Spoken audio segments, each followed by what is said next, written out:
Hi guys, this is Paige from Paperbacks and Lattes, and today I will be telling you the books on my Paranormal Romance Readathon TBR.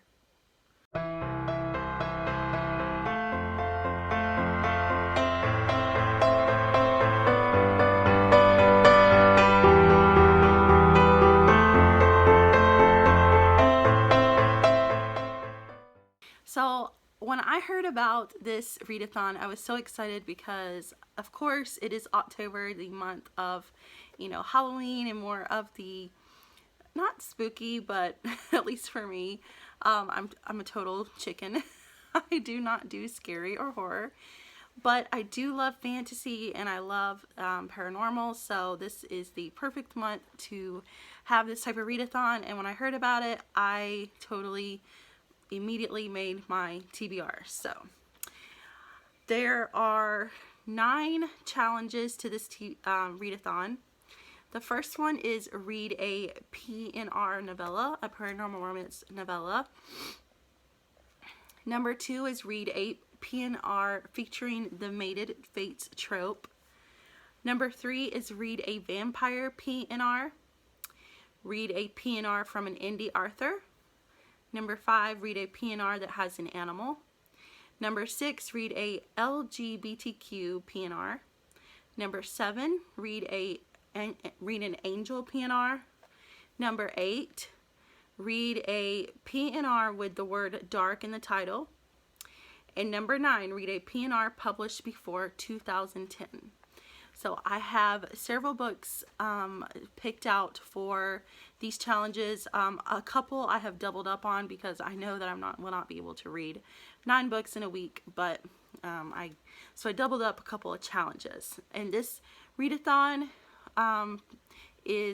starts on October 30th, which is a Friday, and it lasts until November 6th, which is the following Friday. So that's when the readathon will happen, and I will list the host down in the description below, so go check out their channels for their announcement videos. Plus they have all put up paranormal romance recommendations, so if you need a good recommendation, their videos are a great place to start. So now let's get into the books that I picked for the challenges for this readathon. Number 1 is The Power of Hades by Eliza Rein and Rose Wilson. This is the buddy read. They have chosen this as to be their buddy read, and it also is a novella, so this is going to be the book that will fill that challenge for reading a paranormal romance novella. The Power of Hades is about a girl who gets kidnapped by Zeus. She has to compete in a series of trials to be queen, even though she doesn't want to. So he kidnaps her, I think, from New York City, and so she has to compete in these trials, even though she has no interest in doing so. And I'm sure it's going to be her and Zeus's romance. The next book I picked is Dark Lover by J.R. Ward. This will fill the challenge of read a paranormal romance featuring the fated mates trope. And it is also going to fill the number 8 challenge, which is read a paranormal romance with dark in the title. So, Dark Lover. So, this is one that I've been meaning to read for so long now, and finally I'm getting the chance to read it. So this readathon is making me read this book. So this is about a vampire who is the only full-blooded vampire left, and when his main killer guy gets killed, he leaves behind a half-blood vampire.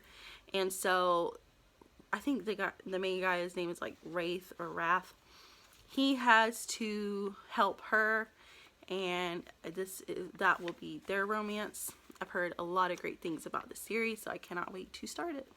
The third one is Jacob by Jacqueline Frank. This is the first book in the Nightwalker series, also another one that I've heard a lot of great things about, and I can't wait to read. This will fill the challenge of reading a vampire paranormal romance.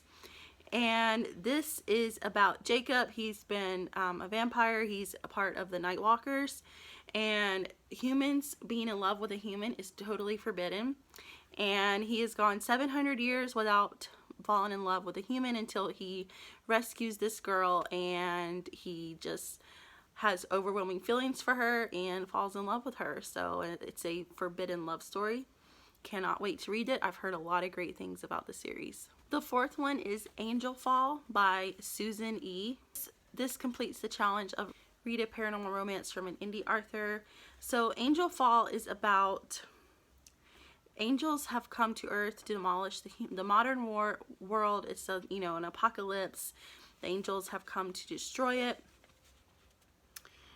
And one of the angels flies away with this little helpless little girl, and her 17-year-old sister is will do anything to get her back. And so she makes a deal with an enemy angel to get her back. So this sounds very interesting. I've loved stories about angels, and I can't wait to read this one. The next one is Visions of Heat by Nalani Singh. This is the second book in the Side Changeling series. I've read the first one and it was amazing, so I cannot wait to continue on in the series. This one will complete the challenge of read a paranormal that has an animal. So these are shifter romances, so this is perfect for that. This just continues on in the Side Changeling world, where there are there's changelings, and there's humans. And the first book was between a Psy and a changeling, and I'm pretty sure the next book will be between a Psy and a changeling as well. The next one is Wolf Song by TJ Klune. Of course, I've heard a lot of good things about this book as well. I'm so excited to finally be reading this one. This will fill the challenge of read a LGBTQ paranormal romance. So this is about a guy who I think he's just kind of lost. He doesn't really have a good family, and he meets this guy who is like a wolf shifter or werewolf, and I think they meet when he's fair, and then they know each other as he grows up, and then they have a relationship with each other. So I've heard a lot of great things about this book. I'm sure everybody has heard of it by now, but I cannot wait to read it. The seventh one is Unearthly by Cynthia Hand. This fills the challenge of read an angel paranormal romance. So this is another angel story. This is about a girl who finds out she is part angel, and she starts a new school, and she has been dreaming of this boy, and she meets that boy at the school. So she meets him, but she's also intrigued by this other guy who appeals to her less angelic side. And so she just found out she's part angel, so she's into this totally new world, and now she has choices to make, and it sounds pretty interesting. I hope it sounds pretty YA, like, and I've kind of stepped away from YA, but I'm hoping this is a good one. And then number 8 is read a paranormal romance with the word dark in the title, and I chose Dark Lover by J.R. Ward. And then number 9 is read a paranormal romance published before 2010, and I chose Jacob by Jacqueline Frank. So those are the 2 books that I have doubled up challenges on. And so yeah, those are my books that I have chosen for the paranormal romance readathon. Let me know if you are participating and what books you plan to read, and if you've read any of these books, let me know if you like them or not. I hope you guys have a great day, and I will see you in my next video. Bye.